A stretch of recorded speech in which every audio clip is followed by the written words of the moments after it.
Good morning and welcome to the University of Notre Dame's Keough School of Global Affairs, Washington, D.C. office. My name is Mara Policelli and I'm the executive director here and also an associate professor of the practice. So we're really happy to have you here for this very important conversation, religion and migration, a multi-faith conversation on people and policy. And I'd like to thank our co-sponsors for today's event, the Migration and Refugee Service at the U.S. Conference of Catholic Bishops, and Georgetown University's Institute for the Study of International Migration, as well as the Ansari Institute for Global Engagement with Religion, which is part of the Keough School of Global Affairs. So we have had a lot of support to pull today's conversation together. Central to our event today is a new book by Notre Dame's Father Dan Groody called A Theology of Migration, The Bodies of Refugees and the Body of Christ.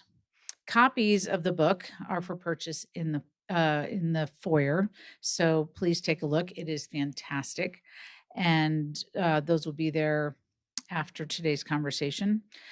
Father Groody is an associate professor of theology and global affairs and vice president and associate provost for undergraduate education at the University of Notre Dame.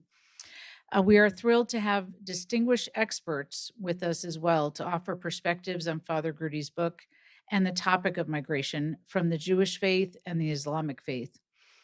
Rabbi Sarah Bassin serves as the director of clergy and congregations for HIAS, a Jewish American nonprofit organization that provides humanitarian aid and assistance to refugees, where she helps connect synagogues and their spiritual leaders to the work of aiding and advocating for refugees and asylum seekers. We also have Elobaid A. Elobaid, senior advisor at the United Nations. He's currently working with the United Nations Office of the High Commissioner for Human Rights as a senior advisor on the human rights of migrant workers with a focus on the Gulf Cooperation Council countries. He's an affiliated scholar at the Institute for the Study of International Migration at Georgetown University. We look forward to engaging all of you today. You'll be rewarded for your thoughtful attentiveness, spiritual curiosity, open-heartedness, questions, and insights with a light lunch and beverages following this morning's conversation. But first, it is my honor to welcome Bishop Mario E. Dorsonville, Auxiliary Bishop of Washington and Chairman of the U.S. Conference of Catholic Bishops Committee on Migration. He'll provide some brief opening comments. He'll be followed by Bill Canny, the Executive Director of Migration and Refugee Services at the U.S. Conference of Catholic Bishops. He'll introduce Father Groody and then also moderate the panel conversation after Father Groody's remarks. So Bishop Dorsonville, over to you.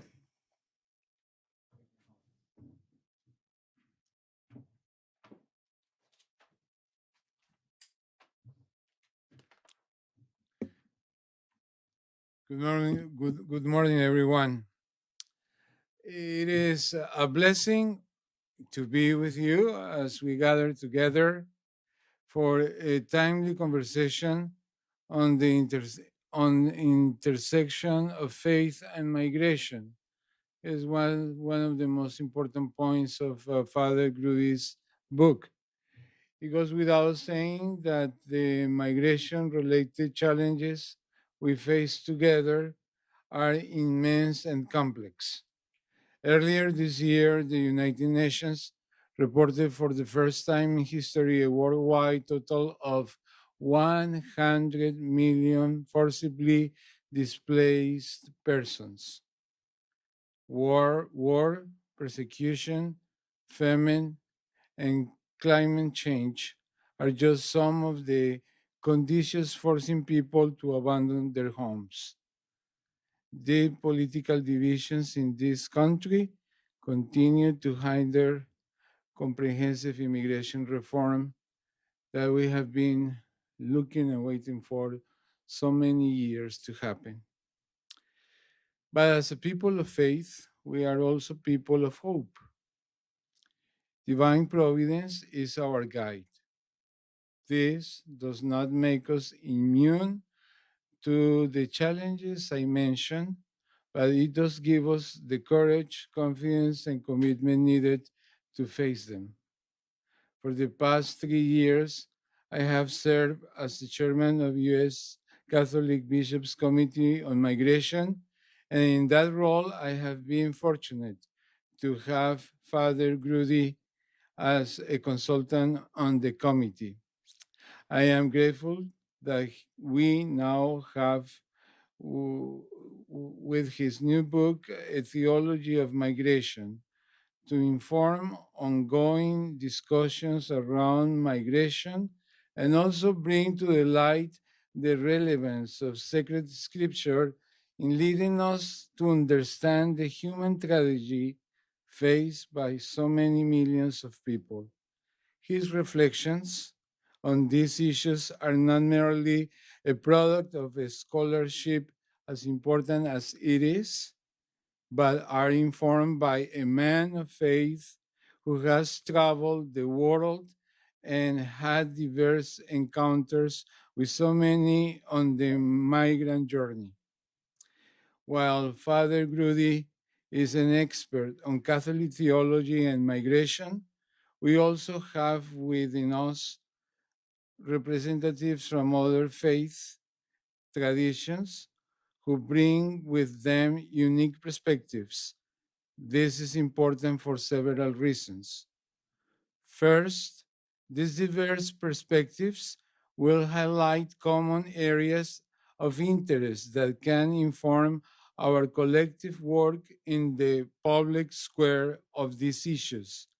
If we are ever to achieve true progress on these issues, collective, collective action will prove critical.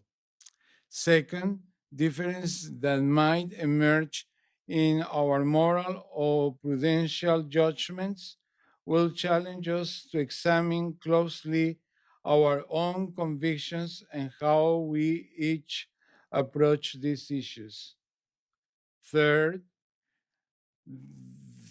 these conversations will help to strengthen our ongoing commitment to ecumenical and interreligious dialogue, which is more important than ever in our pluralistic society. And whatever difference we may have, let us remember that we are united in our shared condition of the inherent dignity of every human being. May this continue to guide us as we work toward laws and policies that create lasting change. That being said, that being said, I am happy that you are able to join us and look forward to the fruitful conversation we're about to have. I would like to thank Father Groody and the University of Notre Dame for inviting the USCCB's Department of Migration and Refugee Services to co-sponsor this event. Before I hand over to our panelists, I would like to share a prayer for those who really need our solidarity during these difficult times, adapted from Pope Francis's message for this year's World Day of Migrants and Refugees. Let us pray.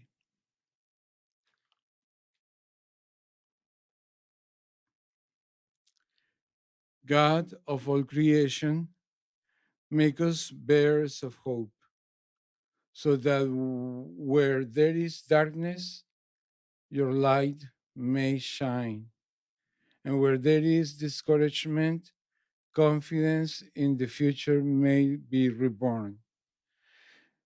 Make us an instrument of your justice, so that where there is exclusion, fraternity may flourish, and where there is greed, a spirit of sharing may grow. Make us builders of your kingdom, together with migrants and refugees, and with all who dwell on the peripheries. O God, let us learn how beautiful it is to live together as brothers and sisters. Amen. Thank you.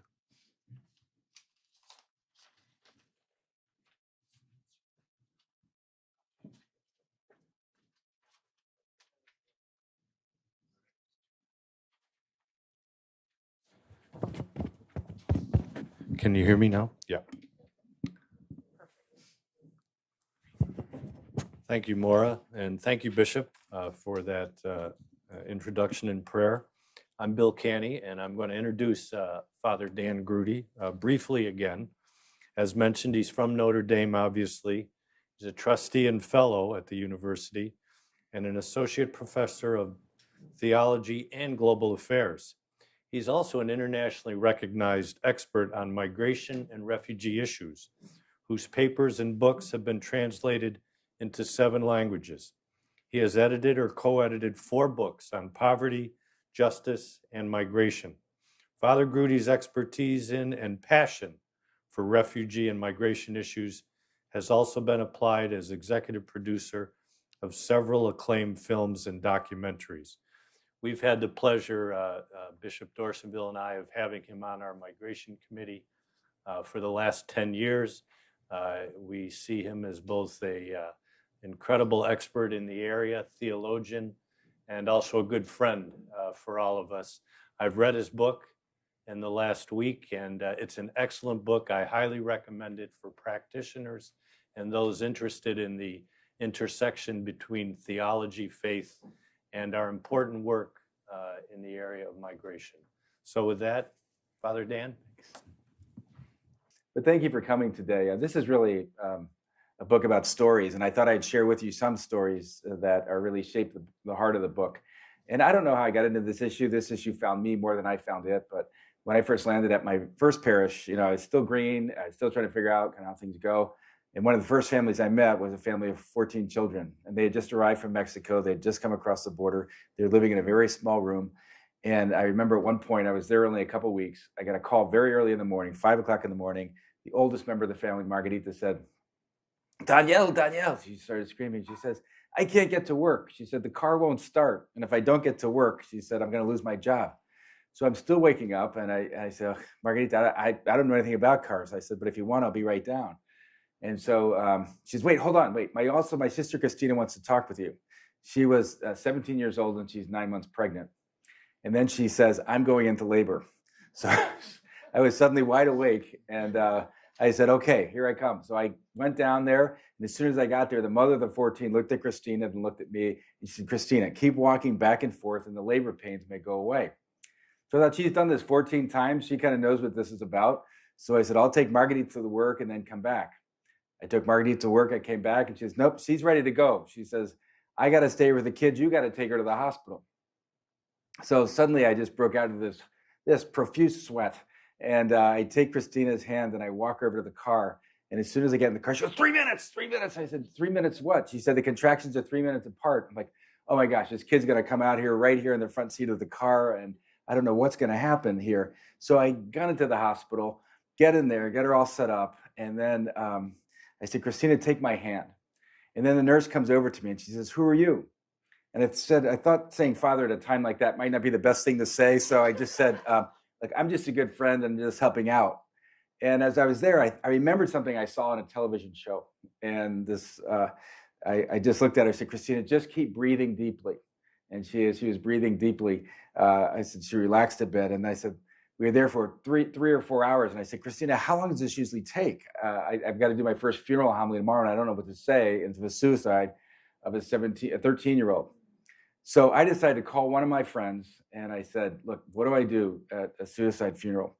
And as I'm talking with him, she goes into labor pain. She starts screaming. She says, what's happening over there? I says, I'm just actually helping give birth to this child here. Just another day in an immigrant parish. And the situation of really having the hope for life on the one hand and this experience of the death on the other was marked, I think, the heart of the book, which is how do we think about God from this life-death reality in migration? And it's very important in this context because the child that was born was named Krista, literally a little Christ. And 25 years later, I did the wedding of Krista. So this has become literally a family very near and dear to me. But they taught me a lot about migrants. And I always kind of want to listen to their stories. I saw something that was connected to my own story of faith. So I want to just share with you some of these stories and just ways in which I began to think theologically out of those. And also talk about the story, if you will, of Pope Francis when he visited Lampedusa. It's the first place he visited after he was elected. And it was, he used a chalice that was made from the driftwood of a refugee boat. And I always wondered, what does that chalice really mean theologically? But as I got into this and was doing one of these films, one of the things that happened was I buried my uncle, and his name was Bill Groody, and he was my godfather. And when we buried Bill Groody, we went to the place where he was born in Ashland, Pennsylvania. We paid our last respects, and after the funeral mass, we went out to the cemetery and we laid his body into the ground. And I swear this happened. It was a couple hours after I buried Bill Groody into the ground, I got this email, and it just said, "A note from Bill Groody." And I was like, wow, he made it. You know, he's wireless now. And so it turns out this was some guy who found my name on the internet named Bill Groody. And he says, look, I think we may be connected. He says, my wife went away and I just went to the internet. I saw the stuff you're working on. He says, if you're ever out in California, he says, I'd love to get together. And it turns out that Bill and I, in working a couple projects, also did this genographic project. As you know, like since they announced just down the road in the year 2000 that they had deciphered the human genome, which if you actually took a stack of paper as high as the Washington Monument and put it in 12-point font, you'd have a sense of almost how many characters are on this sequence. And by looking at certain markers on this genetic strand, you can actually see what your migration history is over the last 80,000 years. So literally through a sample from your mouth. So Bill and I did this independently, and we found out that this is our family's migration history over the last 80,000 years. So we all began in Africa, it is believed, and they did this long migration, if you will, and they ended up in northern Italy and southern Spain and England. And from this deep ancestry, the more proximate migration would have been from England to Ireland, and then from Ireland to the United States. But as we were doing this research, it became clear that migration is really in our genes. It's in our biological genes. It's also in our spiritual genes. And as we look at the scriptures, we can see that this was something that goes through the scriptures from beginning to end. So this is why having Abrahamic traditions here today, we can see that from Abraham, through the patriarchs, working through the Jewish the people of Israel, leaving Egypt, moving to the promised land, being exiled, return. When we get to the New Testament, we see the early church as well, just part of this whole process of movement, which is a migration. And even to the end of the scriptures, when John from the island of Patmos really defines the church in this world as fundamentally a migrant. So migration kind of goes through the scriptures. So part of the process was looking at migration. And in fact, if we were to put these modern boundaries here today, we can see this is also the epicenter of a lot of migrants and refugees today, particularly Syria, Iraq, a lot of these war-torn areas where there's still so many people migrating around the world. So migration's in our genes. It's also in our political histories, as we know, and it's just part of the deep and long story of what it means to be a human being. But it's also a place of controversy and conflict. And without getting into details, it's also a place really that looks at this tension between sovereign rights and human rights, between civil law and natural law, between national security and human insecurity, and ultimately between citizenship and discipleship. So these are not dualisms as much as they are tensions of values that need to be held together as we look for more just and equitable and durable solutions. But my training and background is more as a theologian, so I was really more curious to say, how do we think about God from the migrant and refugee context? And in talking with people and listening to their stories in different parts of the world, I began to think, what's the deeper narrative? And it became clear to me that what's needed is not so much more information about migration, but a new narrative about migration. Because there is a root narrative that we carry with it, whether we're conscious of not, of how we see the other, how we see ourselves, how we see God, and how does that narrative shape our policies? How does it shape our ethical dispositions? How does it shape the decisions that we make? And so I was really trying to look at this book primarily from the perspective of narrative. What's the governing narrative, but also what's the root narrative as we look at this from a faith perspective? And how do these narratives come together, conflict, and transform as we look at the narratives of migrants today? So in many ways, we're looking at a migration into our own hearts and souls and self-reflection, the migration of other people around the world, but also the migration of God to the human race. And in this case, I write it as a theologian and as a Christian theologian.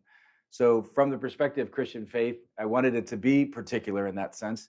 And as a Catholic priest, what made sense to me was really looking at this in light of the Eucharist. Now, Pope Francis went to the island of Lampedusa after there was a shipwreck, which I'll say a little bit more about this later. But in particular, this was the first visit he made outside the Vatican, and he celebrated Mass to remember migrants who had died in the open seas. And in particular, this group of migrants that were crossing after the Arab Spring in 2013, they can pack as many as 700 people into these boats. And the boat capsized, and only 8 people survived. And they survived by clinging to a fishing net in the middle of the ocean. But instead of saving them, they actually cast their nets, they cut their nets, and they cast them to die into the ocean depths. And Pope Francis was so moved by this indifference that within 8 days, he went down to this island and to remember these people, but he used the chalice made from the driftwood of a refugee boat. So the theological question was, what does it mean to use a chalice made from the driftwood of a refugee boat? But it's also rooted in an experience that I had with the Bishops' Conference 20 years ago, when I went down to the border with them to be part of a binational mass down there.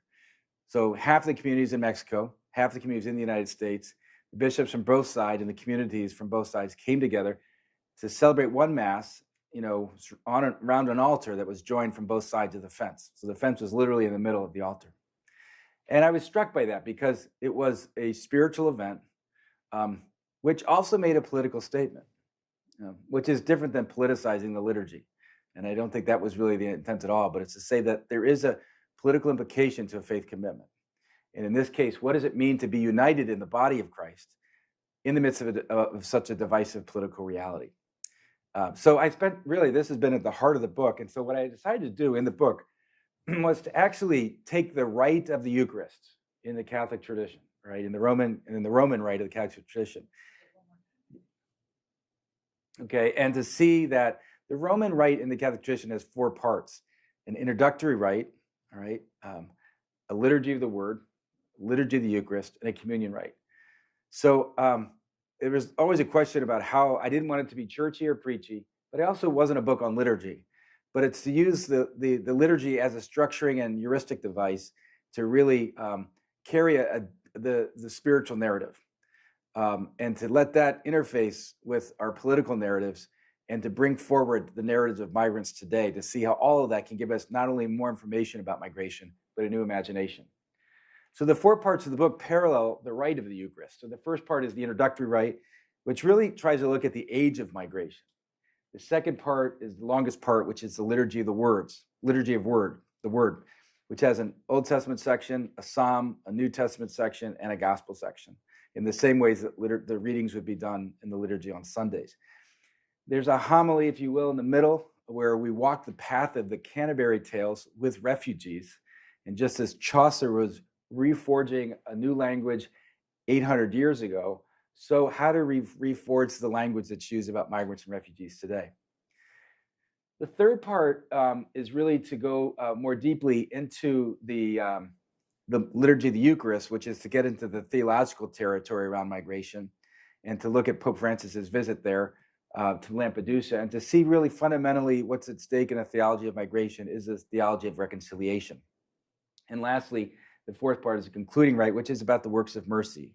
So I look at different organizations that embody the works of mercy, of feeding the hungry, clothing the naked, burying the dead, and so on, and how they are literally making Christ's presence real through these compassionate, through these organizations who are trying to make more visible the invisible love of God.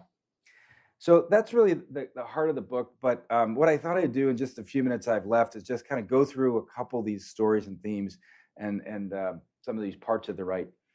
The first was just to lay out the reality of migration today. And these are probably most people who are familiar with this. But as you know, there's more migrants than ever before in history. There is 281 international migrants in the world today, and that's people who are living outside their birthplace for more than a year, and not every one of those is vulnerable.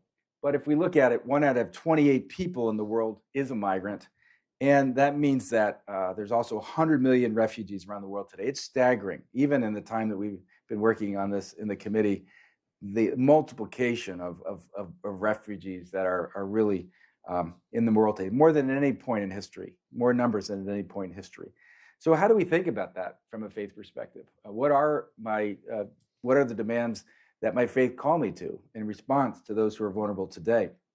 How do we deal with the fact that if we look at those moving within countries, including internally displaced people, there are as many as 1 billion migrants, which is 1 out of every 7 people in the world. That's staggering. Those numbers are staggering, and they're almost incomprehensible. But behind these numbers are people, are human faces. And this was taken from one delegation that we had looking at the Syrian outflows into Lebanon, into Egypt, into other places. And during one of our delegations with the Bishops' Conference, there was this family that actually was only 2 miles from the border. Some people still had bullets in them that had not been removed from some of the fighting. This woman had already lost 3 of her sons, and she had just got news that her 4th son was put in prison and her grandson had just been killed. And here she is in a field in the middle of Lebanon, has lost everything. And so when everything is taken away, these refugees know that all they have left is God. And this is a Muslim woman here, and you can just see that the woman next to her doesn't have words either, not even words about God. I mean, it goes even beyond the words that we can describe to think about how we deal with sometimes unimaginable suffering. But it's from this context that how do you find God, or how do you speak about God from some of the most godless of places that really drives the heart of the work. And one of the focal points was to also look at this in different contexts: human trafficking in Thailand, also looking at Rwanda genocide in Europe, especially the Syrian refugee crisis. But one of the kind of major focal points in Europe was really to look at the door of Europe, which is really Lampedusa. There's a lot of stories behind this. This one story of this boat is connected to the chalice. The chalice the Pope used was connected to this, which is detailed more in the book. But this is actually a picture of one of the boats that goes across the sea like this. And in some sense, how extreme it is that people make these journeys. But as I reflected on what does it mean to use a chalice made from the driftwood of a refugee boat, it occurred to me that what Pope Francis is trying to bring forward is the fact that so many of these people are considered nobodies. They don't even know them. They don't even know that they exist. And the carpenter that made this chalice said to me that there was an earthquake around the same time as one of these things. He was used to going down to the shore and just retrieving bodies, from the shore, day after day. He says he was just so depressed about it. But at one point, there was a shipwreck in the Mediterranean. At the same time, there was an earthquake in Italy.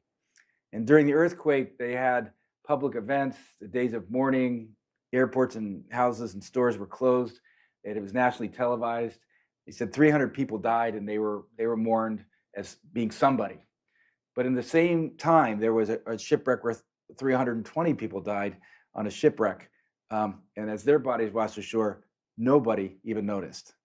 So it was really a journey of what I would call the quote unquote nobodies of the world. But underneath that, there is a struggle to become somebody. And there is a way in which people really leave their homelands because they want a dignity, to their dignity recognized. They want to feed their families. They want to find a job. They want to provide for them. And so all of this is part of this human struggle to literally become somebody. And as this carpenter, his name is Franco Tuzio, was reflecting on what is this connection between my faith and these migrants that are dying, he says, I feel like I need to restore their dignity in some way. So he took the remains of this boat that had crashed upon the shore, and he started using the driftwood of these boats, and he started making crosses from them.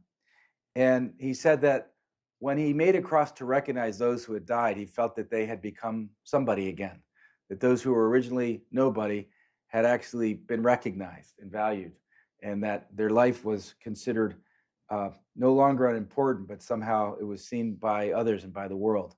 And so this work of resurrection was really the work of making real those people making their presence real. And this is part of the way I even begin to look at real presence. You think about this sacramentally of what happens to the body, of the bread and wine in Mass when it becomes the body and blood of Christ. But I really wanted to think this much more broadly of not just what's happening inside of a church, but how it's connected to what's happening outside of churches, and how there is to make the presence of the nobodies real again, to bring out their real presence, was also a way of thinking about Christ in our midst, and also about thinking about God being present to us. So, but I think even more broadly, there was a sense that Lampedusa is bringing out that there is a connection to everybody, that these are not just people who've lost their lives and really have disappeared, but somehow their lives are interconnected with us in some way, regardless of where they've come from and regardless of their countries or their political documentation. So you can see here the ambo that was used was actually made of a ship's rudder. Pope Francis is beginning to chart a new direction for the church. You can see this wheel. Again, this is in the very beginning of his papacy. And you can see this chalice that's made from the driftwood of a refugee boat. And he said as he was crafting this chalice, he had to take out this nail that was in the wood. And he said it was very evocative of the wounds in Christ's hands. But he said when he actually put it back into the stem of the chalice after he made it, he said it made the form of a cross. And so it's on top of the cross that actually is the chalice of life. And in time, it just became clear that the Eucharist is a real borderlands place in itself. And here's probably, I think, as I was reflecting on this, it occurred to me that Mary, as a Jewish woman, was found pregnant outside of the law. She was betrothed to someone else, and to be pregnant outside of that law, would it be to subject her to even the risk of capital punishment? And we see that when God migrated to our world, when he left his homeland and migrated into our world, it was a strange way to do it. It was an illegal way to do it. And Jesus, in many ways, was an illegal alien. I mean, he was illegal because of his law, his breaking of the law in the conception, and he was an alien because he really was from another world. So, and so he really asked, why would God choose to save the world through an illegal alien? But he also came to save those who are already alien because of the breaking of the law. So Paul brings this out very clearly, that because of our breaking the law, because no one is justified in God's sight, that in some sense we are all aliens before God. And so God tried to save all those who are alien by someone who wasn't a legal alien. And therefore Christ opens up a place of hope for all who are considered outside the law. So these were kind of just some of the kind of pathways to explore in the scriptures, but underneath it, just trying to see that we all in this world are aliens and migrants, and that in some sense we're trying to all find our way back home, and that what God is trying to do is bring Humpty Dumpty back together again. And so all of that is a migration towards communion. So in this sense, I wanted to really bring out that really what this is a vision of communion, is that what the task of life is to migrate back to that fundamental unity and connection and communion that we were in the beginning, and that God calls us to rediscover. And so all of the other things at best are secondary, and that really the divine migrant came to help us find our way back home. So all of this comes through in the Eucharist, and you can see that on the American side, what's called an American Lampedusa is really this binational Mass. So here you see, Bill, I don't know when this was, maybe 2016 or 17. You see the bishops, I think this one was in Arizona, are actually celebrating Mass. And on the book itself, I was very intentional about asking that this cover be put on the cover of the book, because at first the publisher wanted just this group of migrants drowning in the middle of the ocean. And to me, I thought, there's so much compassion fatigue. And I said, this is not the cover. And this is not the theology either. So this sense of two hands touching, to me, was evocative, one of Michelangelo's creation narrative that's really depicted in the Sistine Chapel, two hands touching. But it was also this transnational connection where you have hands at the site of peace touching each other in the Eucharistic celebration. So in some level, that's where aching and moving and migrating to is, how do I find my connection to my brother and sister, regardless of their faith, regardless of their background, regardless of the political documentation, that's trying to really create something new, right? And that's really, the Vatican also has a statement where it says, this is a birth process. It's the painful labor pains of a new humanity that we're trying to realize here. So this Mass really says a lot. And while my training and background is as a theologian, I really, we actually looked at this last night and really tried to ask, what's its connection to policy? And I do want to read something from Bishop Dorsonville and from the very hard work of Bill Canny and the Bishops' Conference. And I think it's very profound. And it says this, Bishop Dorsonville expressed that the need for just immigration reform should provide for the full integration of long-term residents, promote family unity, honors due process, respects the rule of law, expands legal pathways, preserves and strengthens humanitarian protections, prioritize dignified alternatives to detention, recognizes the contributions of foreign-born workers, protects the vulnerable, and addresses the root causes of migration. When I read that, I'm like, oh gosh, I wish I had that when I was writing the conclusion. That would have been really good. So we're always migrating to new levels of awareness. But I would sum it up this way, is that while what I offer is a theology of migration and is a theology of migration, it's not the theology of migration. And that's why we're going to hear other theologies of migration, which really are important, to have a Jewish theology of migration, to have an Islamic theology of migration, but to see there's a human migration in our world. And, our ancestors in faith were always migrating. And in this, really, as we look at our human policy, maybe there's another way of imagining the Department of Homeland Security. And really, if we flip this narrative and say what's at stake is getting a new narrative, maybe as we look at this and say, maybe we could first start with development. And the ideal is that people stay in their homelands and they don't have to cross borders at all. This is a process and a commitment and a long one. And as we really work towards that solution and that durable solution, really, I think the next would be to recognize that the hallmark of Christian life is hospitality, built on the Jewish story, the Abrahamic tradition, of really saying that as we welcome each other as brothers and sisters, we come to see ultimately who we are. But on some fundamental level, because it's not just about us and them, it's about moving from our otherness to oneness. And that really, if it is a migration towards communion, then if we're all migrating through this world, then in the end, I think the fundamental challenge is to solidarity. So I will kind of just leave it at that as just some initial thoughts and words, and I know we'll kind of have some more perspective and presentations from our distinguished guests as well here with us. So thank you. Thank you. So we'll not introduce anyone, and we'll sort of jump right in here, I think. Both of our colleagues have had a chance to preview the book, as I had. So, Eliobad, what did you think of the book? Oh, it's okay.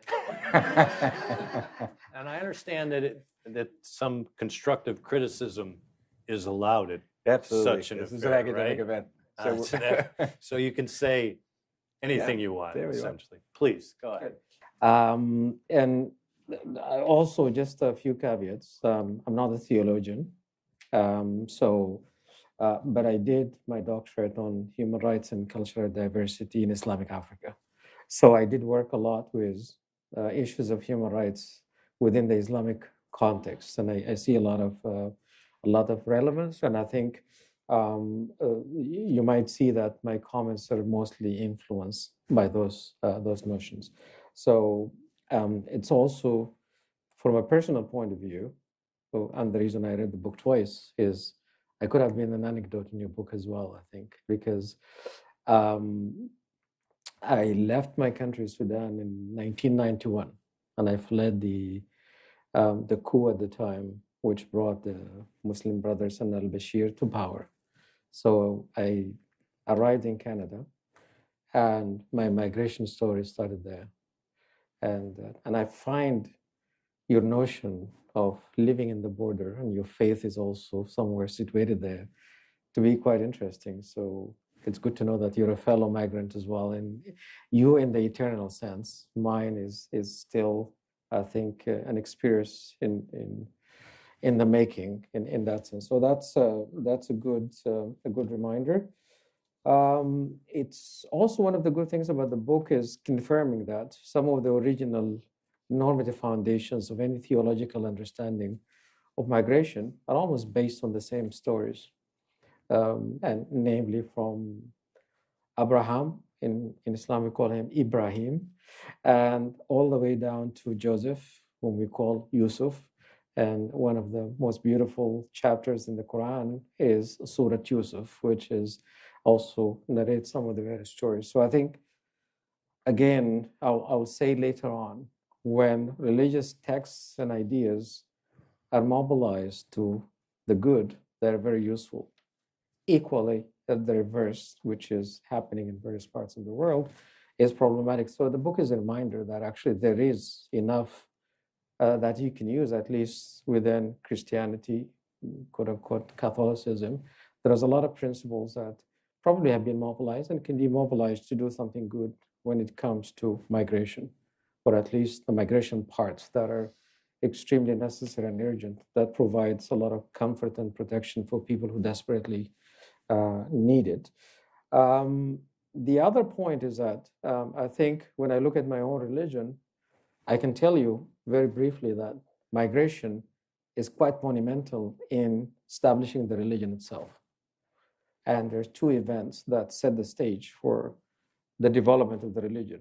The initial one, when the Prophet, peace be upon him, sallallahu alaihi wasallam, actually advised his followers when they could not bear the brunt of the persecution and brutality in Mecca, is to migrate to a place where it's rumored that it has a very just Christian king, and that was Ethiopia. So the first wave of migration was actually people who migrated from Mecca all the way to Ethiopia to seek protection. And in the history books, we were told that this king, when he was approached by some emissaries from the dominant ruling class at the time in Mecca, and he was told that these people are bringing a new religion that's likely to even destroy your own, and these people are dangerous and blah, blah, blah, and stuff. He listened to those people, the migrants themselves, and then he made his pronouncement that I find these people to be fleeing real cases of persecution and injustice, and therefore he granted them safety, and he basically sent back the emissaries with the idea that there's no way he was going to return these people. The second event, which was the eventual migration of the Prophet together with his followers to Medina, which is another town in what is known now Saudi Arabia. And that's why, because in Medina itself, there's a lot of people who actually joined the religion without meeting the Prophet and his companions.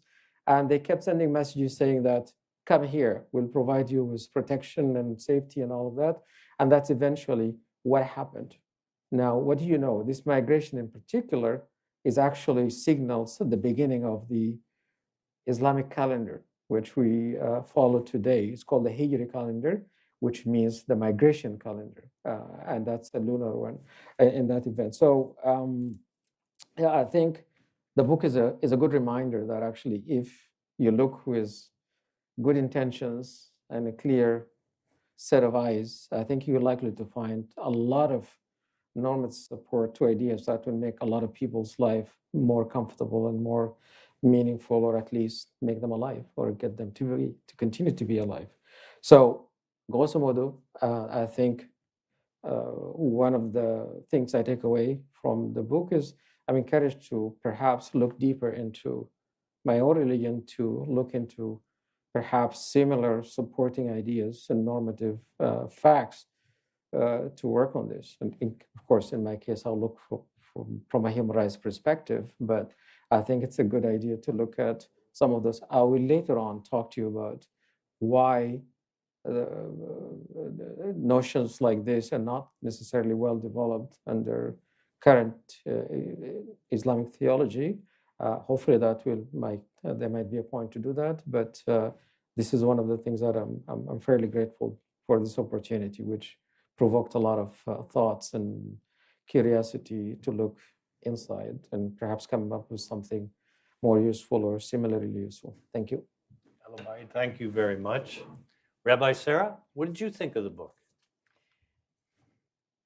I think what I appreciated most, Father Groody, was that you rooted this universal story in a very particular aspect of your faith of the Eucharist. And while that's something that's clearly foreign to me and my understanding and my own kind of theological root. I think it's really important to capture the imagination of a people in a language that's familiar. And I would imagine some might have the critique of, oh, well, this is eisegesis, right? This is reading it onto the tradition, not exegesis of pulling it from the tradition, but just the volume of the stories that you brought out from the shared parts of our tradition show that it's impossible to think about a theology of migration as something that's imposed on the traditions, right? That it really is something that's pulled out. And the way that, all of the stories you lift up, from identifying Sarah and the potential for her sexual exploitation, and linking that to the gender-based violence and the vulnerability of women in particular in their stories as migrants, or lifting up Joseph and his story from the bottom of the pit being sold and using the language of human trafficking, right? That's our modern day language, but these are actually stories that our traditions in a shared way have wisdom to offer. We just have to make that connection between the old and the new and those stories. But in particular, the one that really sticks out to me for rooting kind of a Jewish theology is the story of Ruth, which, as I was reading, I was reading with a very scrutinous eye, because this story of Ruth, of starting off in the land of Moab and essentially being an economically driven migrant, right, of somebody who is seeking security and economic safety and fleeing a famine, and moving across borders in order to do that. The piece that you lifted up that I really appreciate is that it's not just that Ruth's story has a happy ending, that she's welcomed and invited in as a migrant. The most central part is that she's lifted up within the tradition, that Ruth becomes the ancestor of David, right, of King David, that she's not just this auxiliary element, but she becomes central to the story. And so the notion that the hated Moabites were a rejected group among ancient Israelites. Moabites were toxic. And yet, here is a Moabite woman who becomes the most central piece of the Jewish lineage, that she becomes the ancestor of King David himself. That is a story of great import. And within Jewish tradition, that story of Ruth is the story that we associate with the holiday of Shavuot. Shavuot being the holiday where we celebrate our covenant, the receipt of the Torah and our relationship forming with God.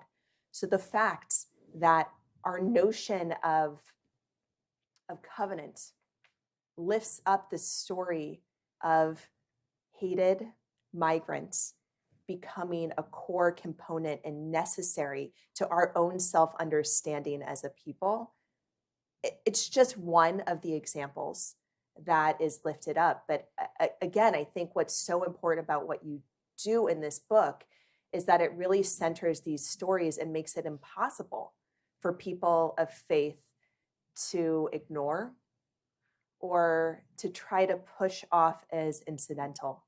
That if we are going to be people of faith, then this is a story that we need to wrestle with and take seriously.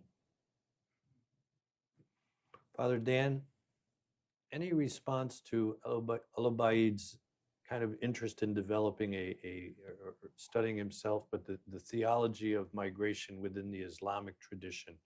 Any experience with that? Yeah, I've been on a few doctoral committees of some women in particular who are writing on theologies of migration from Islamic perspective, and it's been fascinating. This is one area where I would hold up that so much more work needs to be done. And the original title of this book, my working title of the book for a long time was called Passing Over. And I wanted it to be deliberately multivalent, because at the heart of the Mass and the Eucharist is the Jewish Passover meal. And so you really can't you can't understand Christianity without Judaism. And I didn't really feel like I had the authority. In fact, the biblical section was probably the one that I was most nervous about, to be honest, because I don't consider myself a biblical exegete, and I always feel like but I actually don't. I actually knew that I wanted to read these texts through the stories of the migrants today because I knew there was a connection. And but in the end, it's one part of the book that I've come to love the most because I thought, well, I have to approach these texts in the way that I know how, and I didn't want to just try to do a traditional biblical interpretation of this outside of these narratives. And so what I kept looking at was the narrative of scriptures, narrative of these that I heard, and trying to say, how do these speak to each other? And so I really delight having this chance to speak with you because I always saw that as integral to what I was doing. But I did want to particularize and say, I will kind of say that I'm approaching this as a Catholic priest, as a Catholic, as someone who really thinks the Eucharist is connected to this. And I know it's related to these other areas. But I also knew towards the end to say more work needs to be done. And that's why I think to your traditions, I'd say any way that this can be encouraged so that a more Jewish interpretation or Islamic interpretation could come forward as well. So Sarah, to follow up, you had some nice, compliments about the book, but from your tradition, what is the theological language you would use about migration? I mean, listen, I love starting from the place of rooting it in story because I do think that's the most compelling. But I'm going to go for kind of a language as opposed to the narrative. The place that I would really start is that we're called Jews now. We were more traditionally known as Hebrews, right? That's what we called ourselves for a larger portion of our historical existence as a people. But Hebrews is not a great capture of what the actual language is in the original Hebrew, which is Ivrim, people who are crossers over, right? Boundary crossers. To be of the people Israel is to be a migrant, starting from Abraham, as an individual, and then the collective story being really about our birth as a people with Passover, right? With coming out of the Exodus from Egypt, every single Shabbat, we are remembering two things. We are remembering the creation of the world. That's why we celebrate it every 7 days of creation, and Zecher L'Tziat Mitzrayim, the remembrance of the Exodus from Egypt. And to hold on and to understand Jewish identity is to have to be compelled to remember the story of the migrant, right? And on Passover itself, the Seder explicitly says you are to remember it as though you yourself has gone out of Egypt. Now, for some Jews, that is not hard to do because that is a story that they know of themselves as their first generation, or that is a story they know as their parents, right? The story of Jewish migration from 1880 until now is a story of massive displacement, right? It was a complete uprooting and shifting of the locus of the Jewish community, rooted out of a place of persecution. So if you are a Jew and you do not have that story embedded in your own personal close family memory, the tradition compels you to remember it as though it were an experience that you had personally. And, no matter how far Jews get from a place of personal insecurity, and unfortunately, history doesn't have us land in a place of security for long periods of time. Even if that is not part of your personal memory, our tradition forces us to go back to that place each and every Shabbat and every Passover and every Shavuot and every Sukkot, every single holiday. We are slapped in the face with this memory of being a migrant. Thank you. Alobaid, you mentioned the Islamic tradition actually being rooted in migration. We know the Hebrew and Jewish tradition, and certainly the stories brought out about even the Holy Family migrating initially.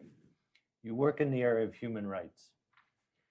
How do these faith traditions implicate, or how are they brought into your work historically in human rights around the world and the United Nations approach to human rights?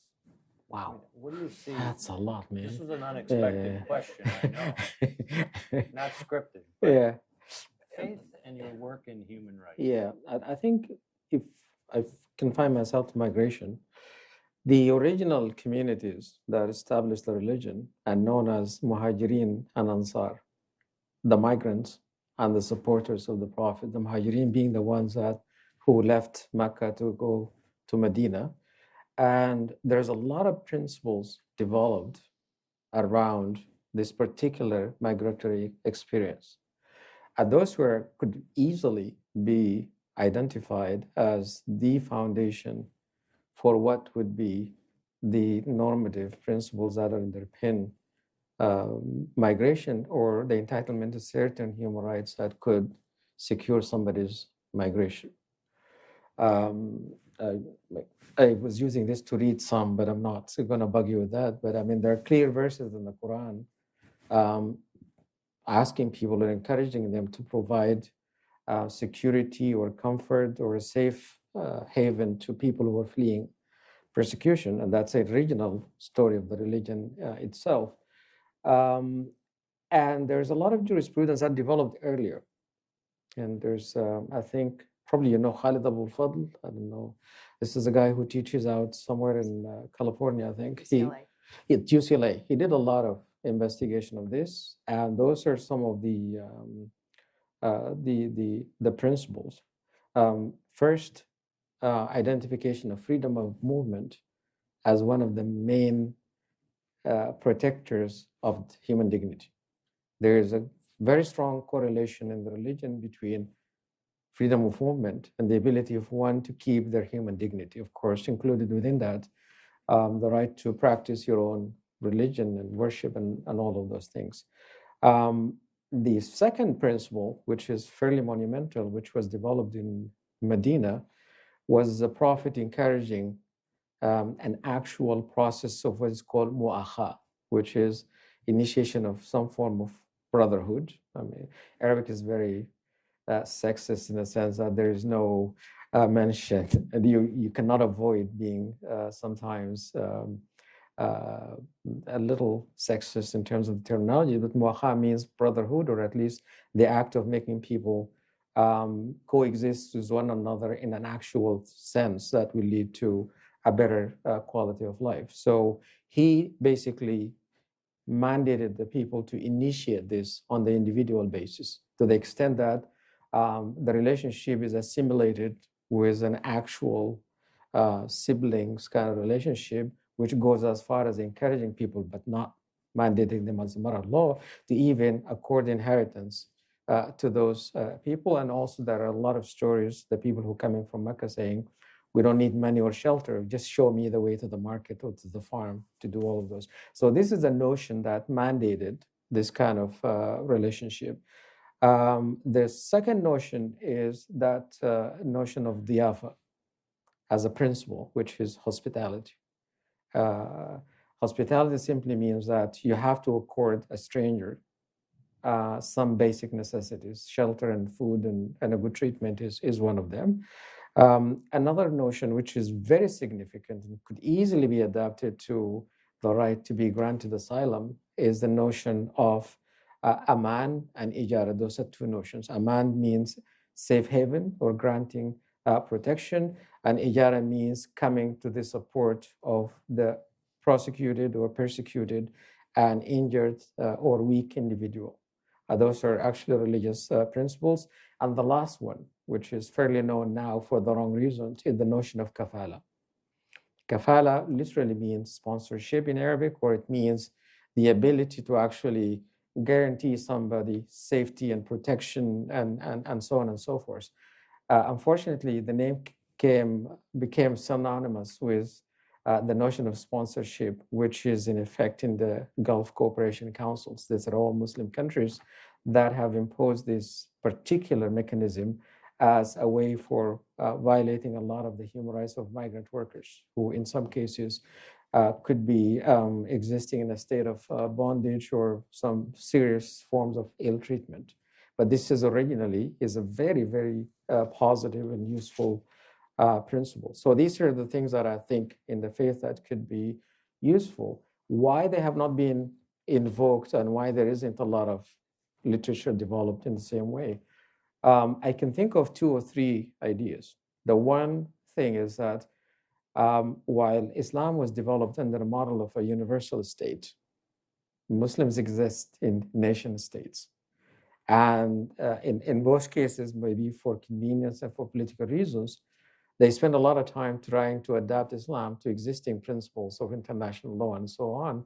And in the process, forget the fact that actually those principles I mentioned could make a very good contribution, especially to migration law in this context. They could have actually provided a very good complementary and badly needed discussion on the obligatory nature of some of those notions and the fact that actually international law will serve us better if we look into things like seeking asylum as a right and not on a discretion for the state, or a right that's conditioned on the fact that you make it to an official entry point, or the classification of human beings as illegal or whatever negative term, as opposed to there is an operation of those principles which could easily lead us to accommodating some of those things.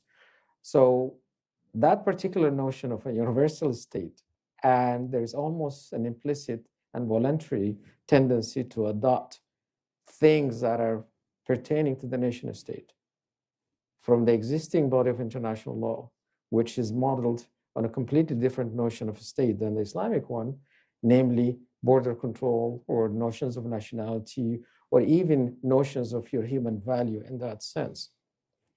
That, for me, is one of the tragedy. And the other thing is that actually, I think political expedience.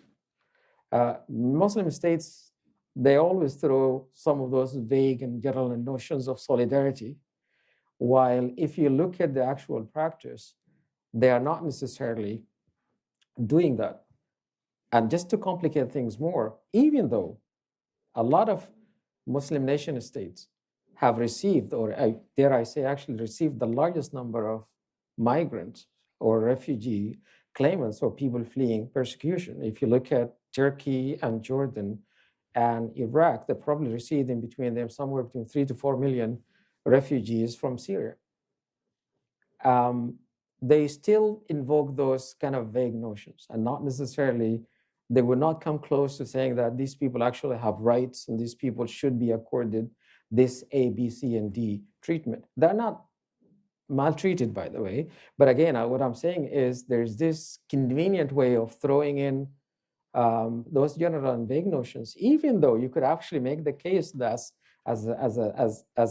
there's no such a thing as a Muslim state, as a state with Muslim majority. This is something that I can use the religion to actually solidify it more and make it work more for the good in that sense. So to me, that's an area where one has to look into. Do not try to adapt blindly because of your own political interests. You can actually bring in principles that could do some more good, or at least provide some badly needed complementary notions. Does that answer your large question? Yeah, no, you weaved it right in. Thank you. Father Dan, any response? There's so many different things, but to me, it's a very rich conversation to figure out this connection between these different disciplines and these different faith traditions as they come together on that. So I'm actually just more listening to this rather than responding. This is quite interesting. Before we move into perhaps some audience participation, Rabbi Sarah, you've been very kind. You've been very complimentary, but this is a book review. Any criticisms? Less a direct critique and more a sense of omission. I think one of the things that the American Jewish community right now is really struggling with, it feels very amplified in recent weeks with, news of Kanye West and how anti-Semitism has, it never disappeared. It's resurfaced from the depths, then it's been given permission to resurface. Is that, Father Groody, when you go into the story that America tells about itself and highlight some of those moments where we have failed in the story that we tell about ourselves, through treatment of indigenous peoples, through slavery of Africans. What was missing for me was the particular story of where the Jewish narrative fits in. And on the one hand, America has provided such a sense of hope, that being the first country that really has in its outset of language not distinguished and recognized Jews as fully human and fully citizen and fully participant in society. And yet, in the founding of the first settlements, New Amsterdam, which became New York, Jewish settlement was conditional on Jews taking care of their own in the Stuyvesant Agreement. In the Civil War, little known, there was an expulsion of Jews in Missouri as there were warring factions. The Immigration Act of 1924 that really limited the countries of origin from which people came, it was deliberately intended to clamp down on the massive waves of Jewish immigration from Eastern Europe. And so while the story of Jews in America is one that is lifted up and celebrated, it is so deeply embedded in the Jewish psyche of the tenuous nature of where we are seen as us and not them. And I think, it's a good moment in society right now as a whole of really grappling with where Jews fit into this narrative of being minorities. We don't kind of fit into any of the neat categories where it's easy to place, privilege or persecution. There's a lot of messiness. But what I have seen in recent years is that's really overlooked in Jewish vulnerability is a vulnerability that is often overlooked because of the recent and relative privilege of Jews. So the critique I have is more of a critique of omission, of an invitation to also lift up that piece of the story in America as well. It's a complication.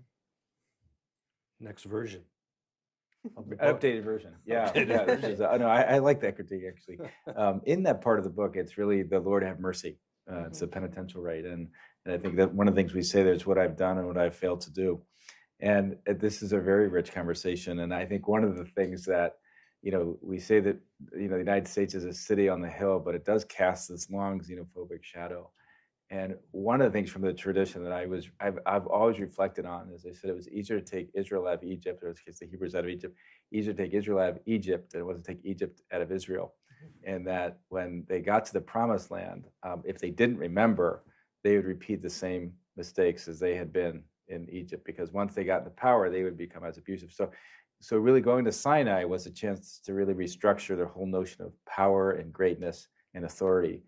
And I've thought about that a lot, because I've seen the case that when some immigrants who have been oppressed are kind of, become successful, they can actually, oppress and dominate others and forget where they've come from. So what I find myself really compelled by a lot is the narrative nature of the Jewish tradition in ways that more systematic theology and Christian faith tends to just get very cerebral and not as holistic on that. But I think it's a very good point. That to lift this up, and that's why this is the first word on migration, and it's certainly not a last word. And I recognize that those omissions are there. A friend of mine used to say that to publish is an act of humility, because it's never complete. You sometimes have to be content with saying, I know this is not fully done and never be fully done, but I feel like this is a continual conversation. Well, this sort of discussion begs the question, why bring religion into the public square? You seem to give me those really hard questions. I'm beginning to take it personal. What is the value, and what are the dangers? I think the dangers is more is what I will focus on because it's already there in the public space. And when I listened to Sarah and when I read our exchanges of emails and all of that, I asked Sarah in terms of actually, I said to her, the story of the Jewish migration from Egypt to Canaan, I think, for me, just remind me a lot of the story of the Eritreans and Ethiopians who are, and some Sudanese, who are trying to cross the desert to make it to Israel and seek refugee status, only to be met with a degree of cruel treatment. And again, I suspect that, Sarah, you'll make the same argument. There is a lot of twisting of some otherwise good religious principles.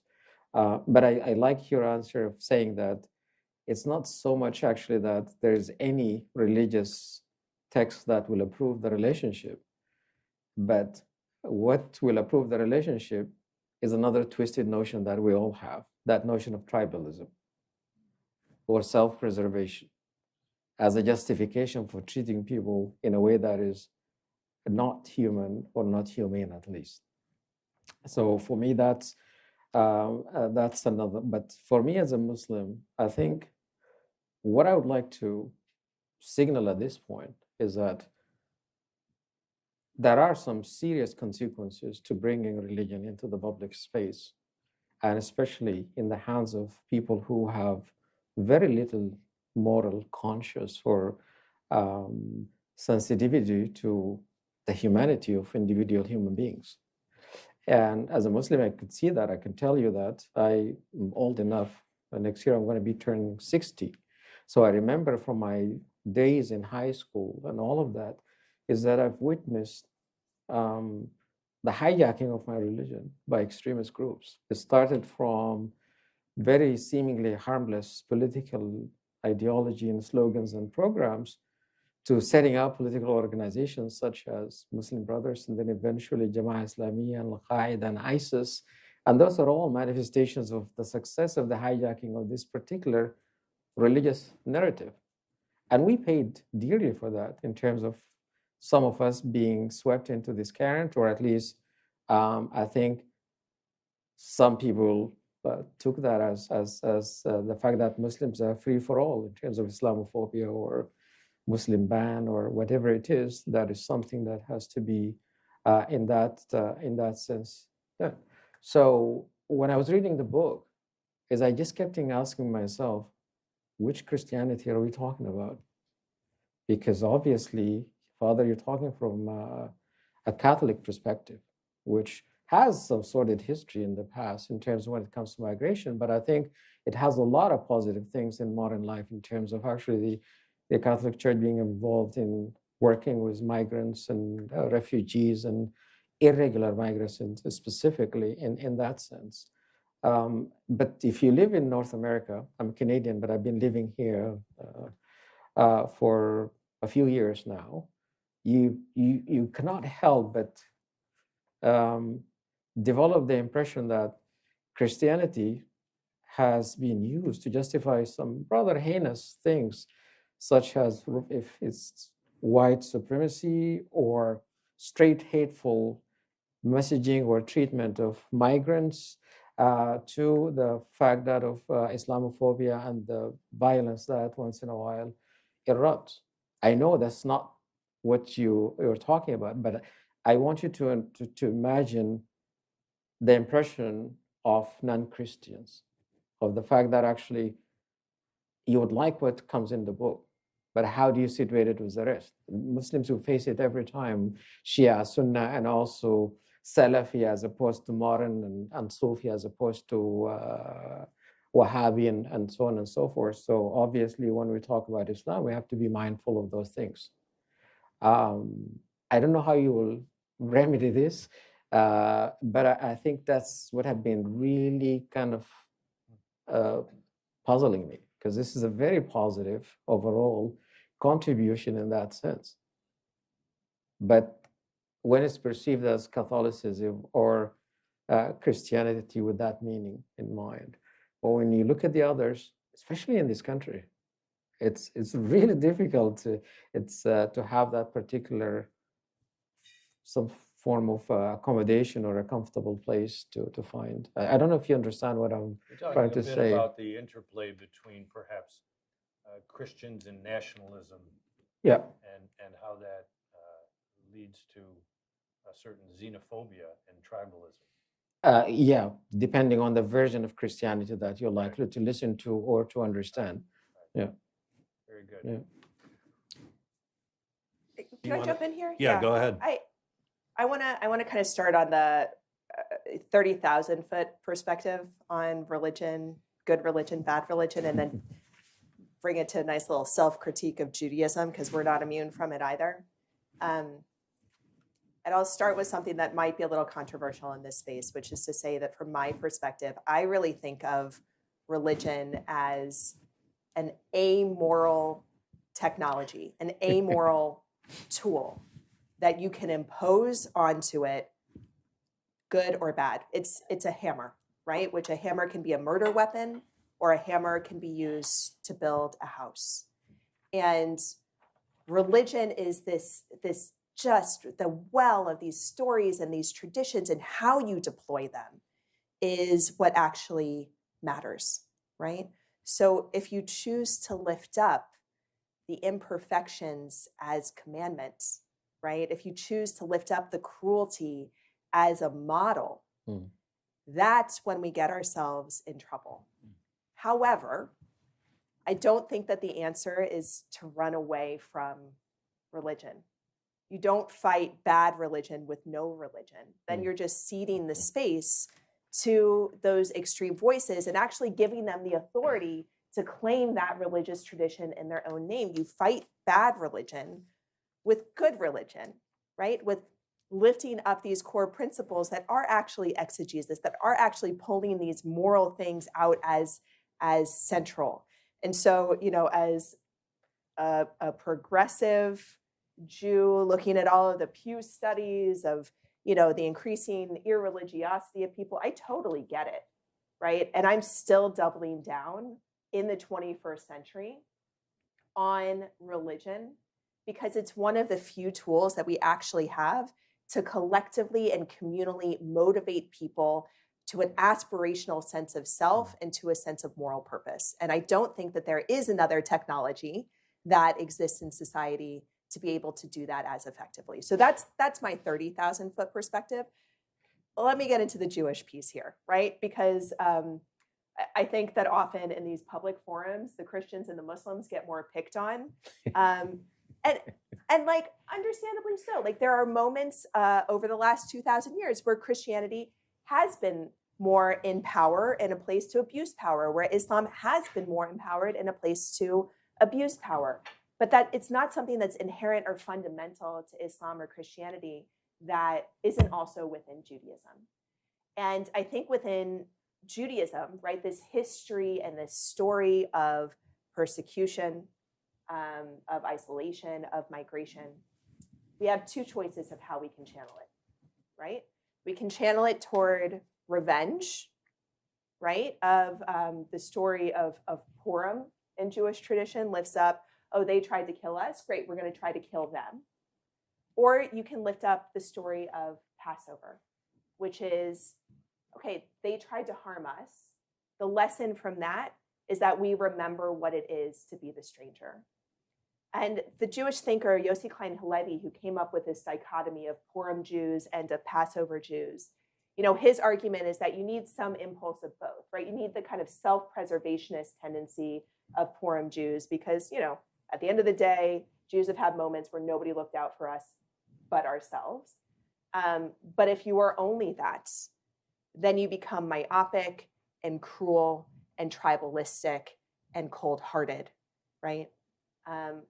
I would argue that I think we are in a place in Jewish history where we're tilting a little too far to that Purim direction, and that we need to reclaim and reemphasize and re-lift up these narratives of Passover and welcoming the stranger. And, within the Talmud, there's the claim, right? The Talmud is kind of our lens, our rabbinic tradition lens of pulling out what's important in the Bible. And what the Talmud actually lifts up is that more than any other commandment, the commandment to welcome and not be cruel to the stranger is listed 36 to 46 times in the Torah, more than anything else. That is our central imperative as Jews. So, like, we need a little bit more of a reminder. And, just a plug, my work at Highest, at this Jewish-based, a faith-based, faith-sensitive refugee organization. For the first 100 years of Highest's existence, our work was almost exclusively focused on resettling and helping Jewish refugees, because that's where the need was. But we had a choice 25, 30 years ago, as that need was declining, as fewer Jews were in a place of vulnerability, of do we wipe our hands and call the work done? Or do we understand that this imperative belongs more than to just focusing on our people, and take the expertise and the experience and the empathy that we've gained and start to apply it out to other populations? And so I'm really proud to be part of an organization that's trying to recenter and reclaim this sense of what I would call good religion as an aspirational place to strive to. Yeah, very good. Maura, you had a couple questions from the audience. Do we have? I'm not sure, but we have a couple minutes for this one. If not, we can wrap up with any final. We've got one over here.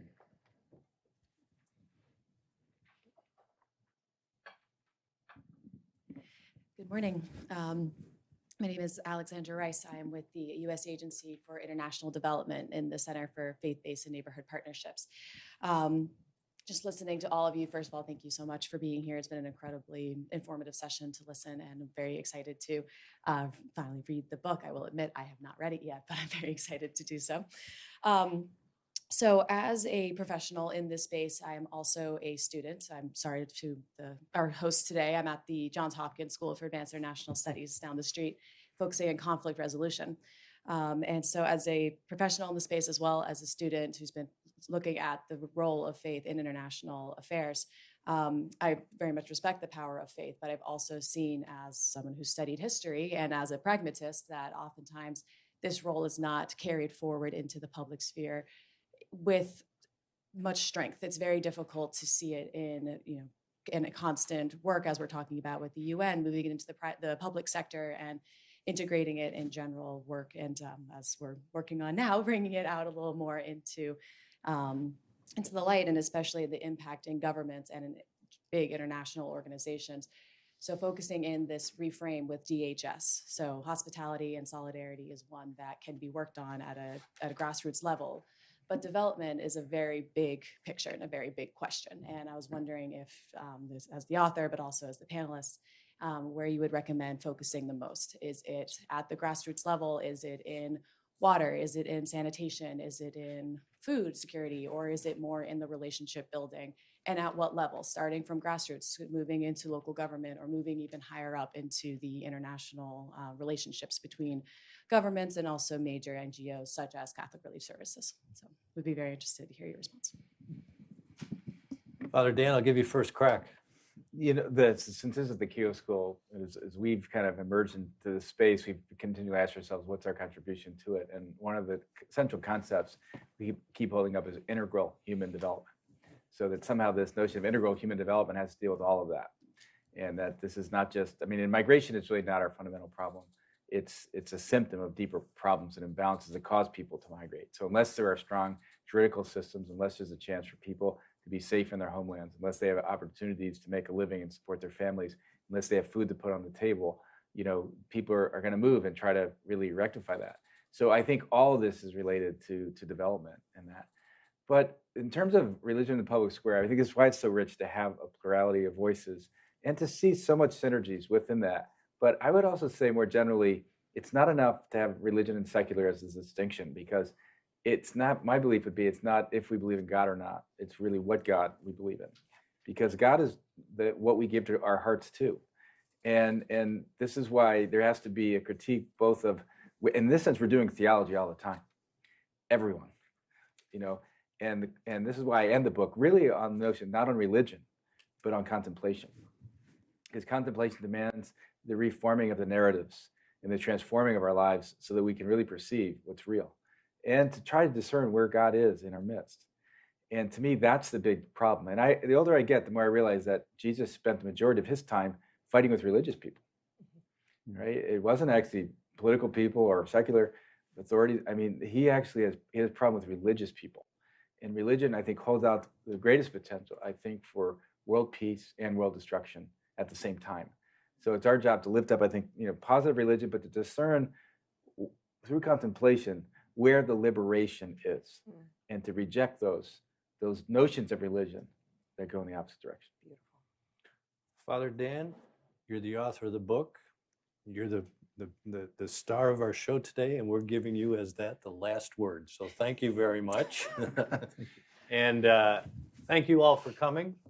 In order to respect your time, it's a little after 11, so we're going to end this session. You have some books you can buy out back. We have lunch for folks also. Maura, thank you very much. Refreshments and books. So, and conversation. Thank you all for being here. And please take a moment to get to know our panelists and each other before you leave today. Thanks so much. Thank you. Nice job.